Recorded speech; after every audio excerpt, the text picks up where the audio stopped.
Welcome to the Survivor to Thriver show with your happiness expert, Samia Bano. Do you feel stuck, silent, and stressed? Is something hurting your heart and soul? Are you burning yourself out? If so, you are in the right place because this is the podcast people from all over the world join in to learn exactly how to stop suffering and start living with inner peace and joy. Let's get started. Hey, welcome back to the Survivor to Thriver show. Last episode, we started talking about why it can be so hard to change, and we are going to continue that conversation today. And more specifically, we are going to talk about why it can be so hard to change our beliefs. And this is an absolutely critical issue for us to address because our beliefs ground one end of that causal chain of manifestation. Remember, what you believe has a causal impact on what you think. What you think has a causal impact on the way you feel. And the way you feel has a causal impact on the way you behave. And the way you behave has a causal impact on the results that you see in your life. So if you want to change your results or even your behaviors, however you do not change your beliefs, then guess what? On the one hand, with your conscious mind, you're choosing to behave in new different ways, but at the same time, your unconscious mind is functioning on the old beliefs and influencing and motivating you to continue to behave in the old ways. So you actually end up in a big fight with yourself. And for the most part, it's a losing battle because your unconscious mind and the beliefs that are lodged into your unconscious mind are far more powerful than the new beliefs that you are consciously choosing and wanting to act on, or the new behaviors that you're consciously choosing. So yes, we have the conscious mind. That's the part of how we are thinking, feeling, behaving, and so forth that we are aware of, that we're conscious of. But there's this whole other aspect to our mind, the unconscious mind. It's doing all kinds of things, functioning like out of sight, out of mind, so to speak. Like you're not aware of what's happening in your unconscious mind. You're not aware because it's unconscious. But it's having a huge impact on who you are being and how you're feeling and what you're thinking.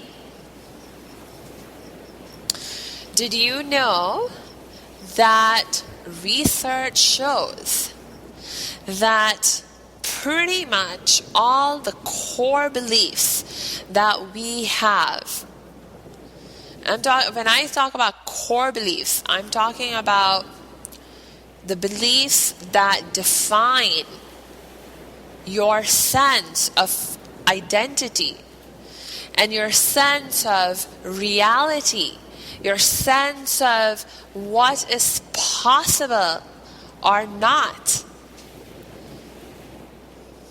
These core beliefs, these are all pretty much formed between the ages of 0 to 7 years old. 0 to 7. Just think about that. By the way, there aren't a whole lot of core beliefs that we have.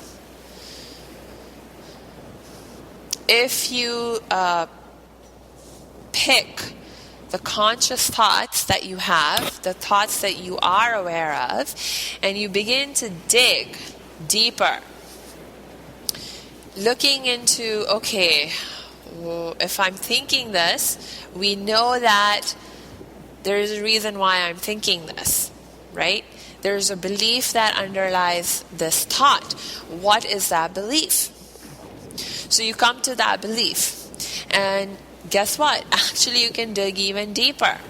You can be like, okay, is there a belief that underlies this belief? And in most cases, the answer will be yes. And then you say, okay, well, is there a belief that underlies this underlying belief? And in a lot of cases, the answer will again be yes. So in other words, your beliefs, there are different levels of beliefs. There are beliefs that are like these core fundamental beliefs. And then there are other beliefs that are relatively more surface level, that are built upon or derived from these core underlying beliefs, right? So there are actually not a lot of these core beliefs. If you dig down deep enough, you'll find that for yourself. So I want to actually give you an example of what a surface level thought that you're actually conscious of may look like. And as you dig deeper, the kind of core beliefs that you can uncover, and how that can really impact your ability to change, right? So I'm going to give you an example from my life. So this was like a few months ago when I first became aware of a problem.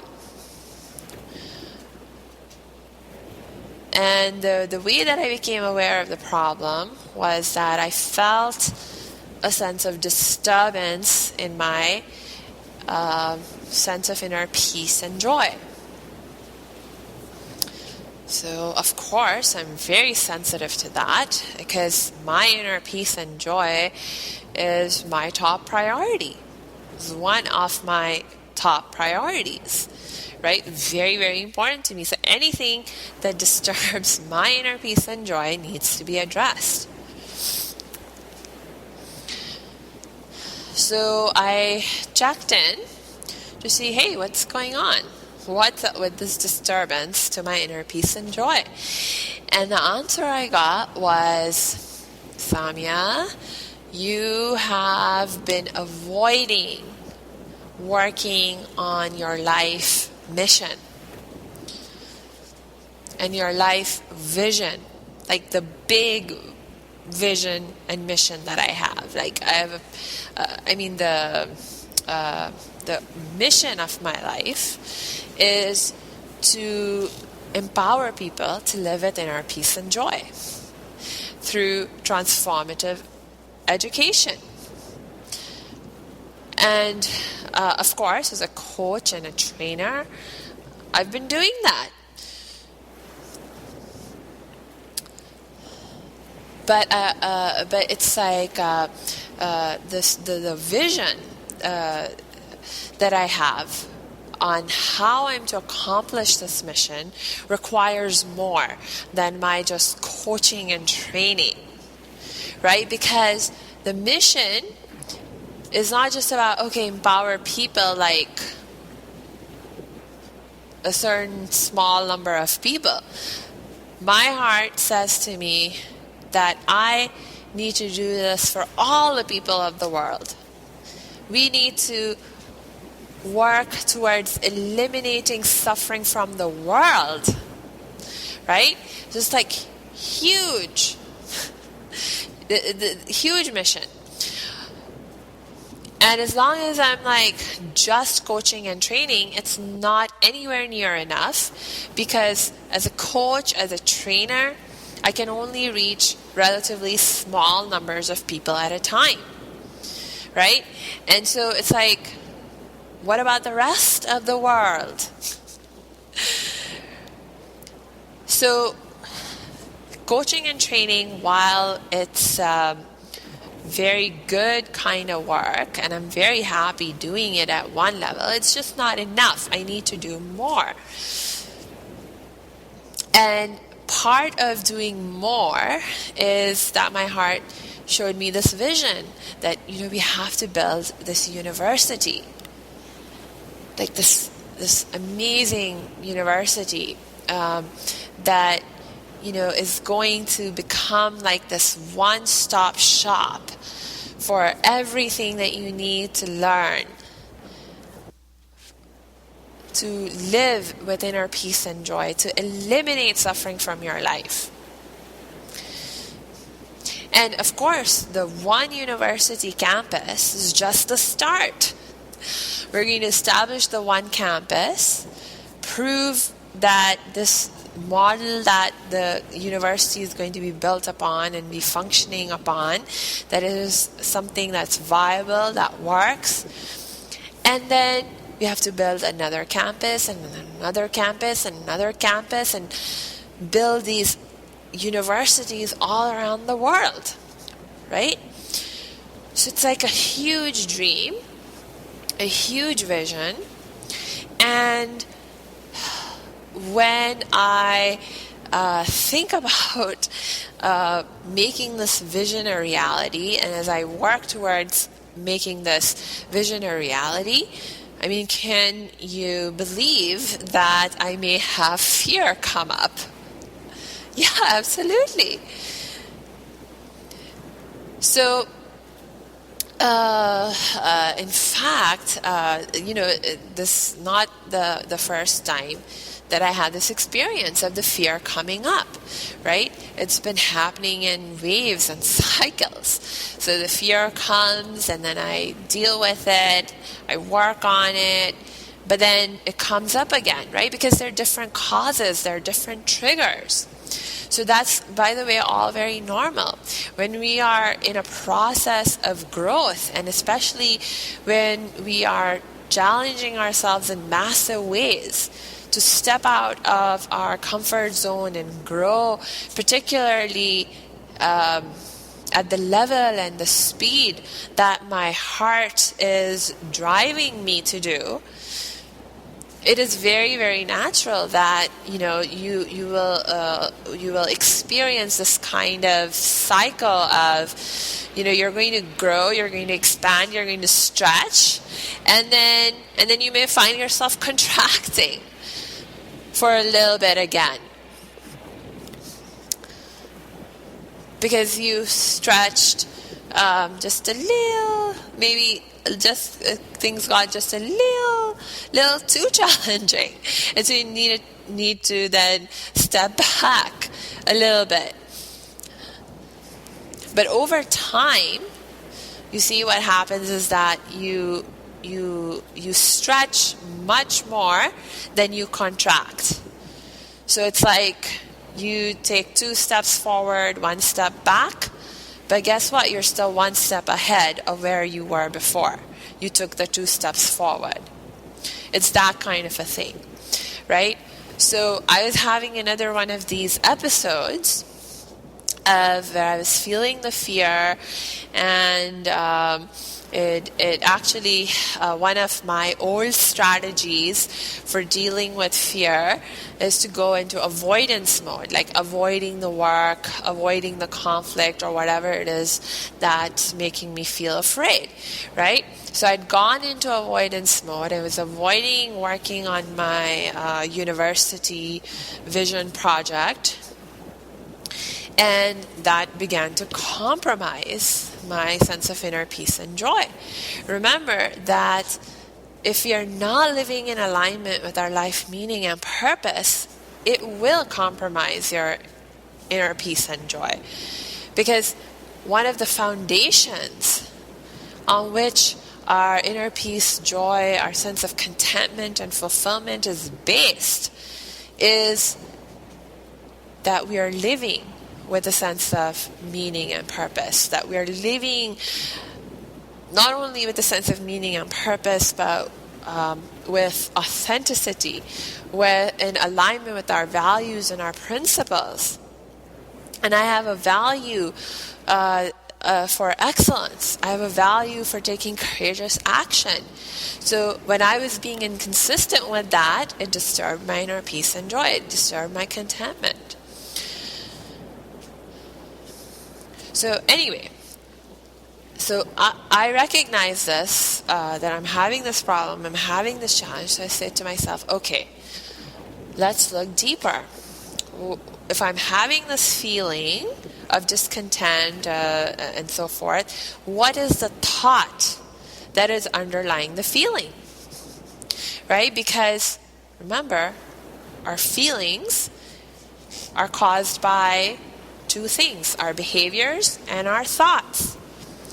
So I realized that the thought that was making me have the fear response and go into avoidance and avoid my work and feel the discontent and so forth was the thought of, I don't know enough. I don't know enough.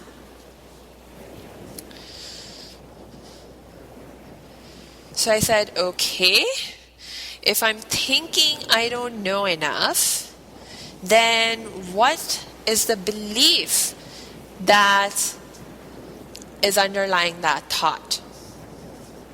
What is the belief underlying the thought, I don't know enough? Turns out that I don't know enough is also a belief that I have. So I said, okay, fine. Is there a belief that underlies that belief? Turns out, yes. My belief of I don't know enough is built upon the belief that I don't have enough. I don't have enough. And I said, okay, I don't have enough. Have enough of what? Have enough time, have enough resources, have enough support, have enough access to learn everything that I want to learn, or that I would need to learn if I was going to be able to do everything that I wanted to do in order to build this university. And when I say that I wanted to do, I mean in the context of actually do it myself. And that's just ridiculous, right? At one level, because no one has that kind of time and capacity and that kind of energy. I mean, do you know just how much work will needs to go into building a university?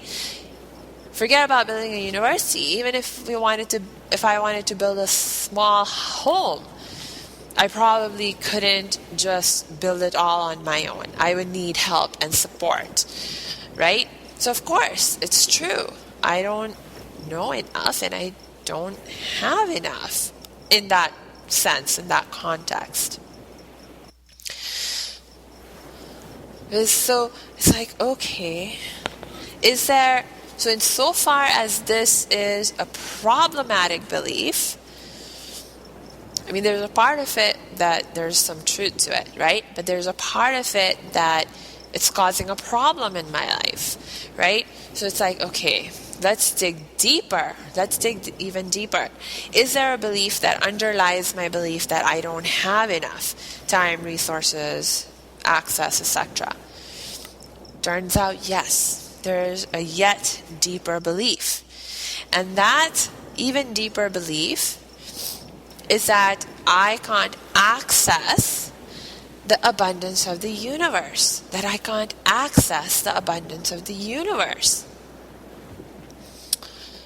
Oh, I was like, OMG. This is when I recognize that I'm still holding on to this old belief, I was honestly really surprised at myself.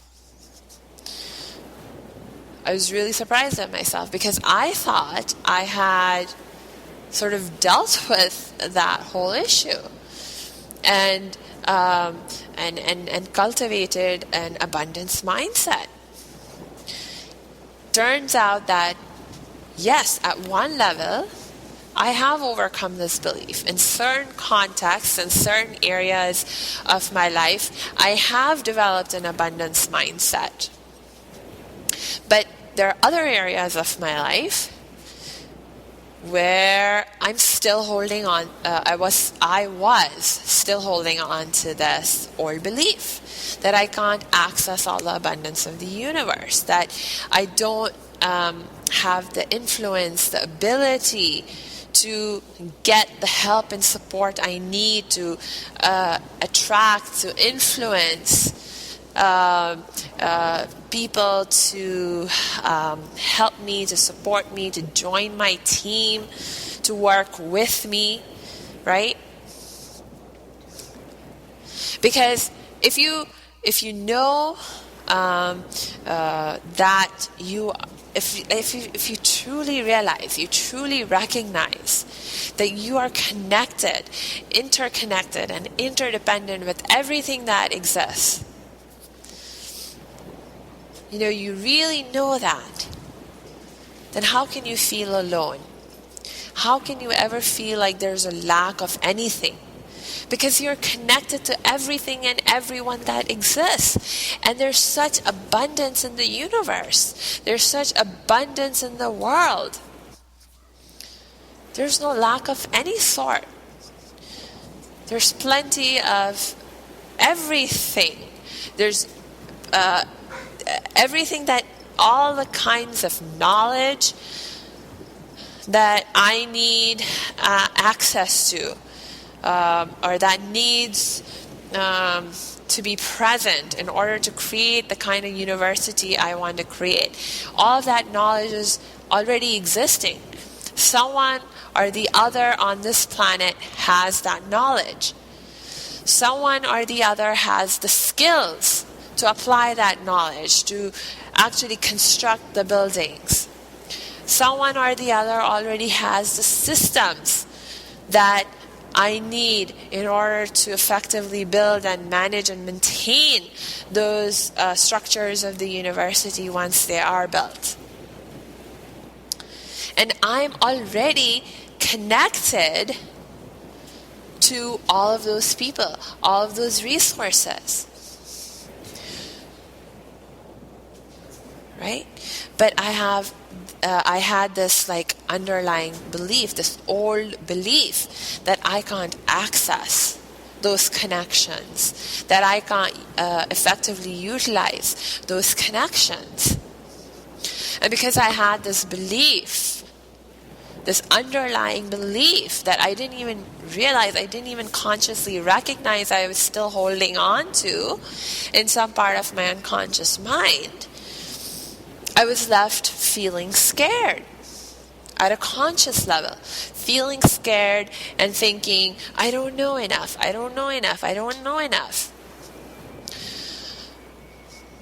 And having that thought then trigger, my fear, my stress, sense of insecurity, and so on and so forth.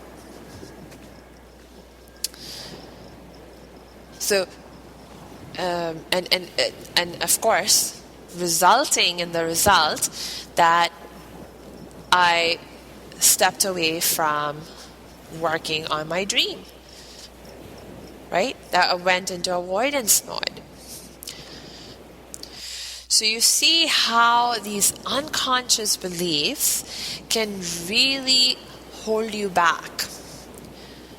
And these beliefs, because they're unconscious, they can be so difficult to to effectively deal with, right? Because they're unconscious. You don't even realize, you don't even recognize that that is what's causing the problem. So first thing you need is to have an effective way of being able to get to those rude beliefs and bring them into your consciousness. That's absolutely critical. If that is a skill you are lacking right now, you need to acquire the skill. Okay? It's absolutely critical for your ability to take control of your mental and emotional well-being. It's absolutely critical. So if this is something you find yourself struggling with, please do not continue to struggle with it on your own. Reach out for help and support, and you know that I'm one person you can reach out to. Just go to my website at www.academyofthriving.com, click on the Contact Us page, and you'll see how we can connect. So until next time, I wish you lots of peace and joy.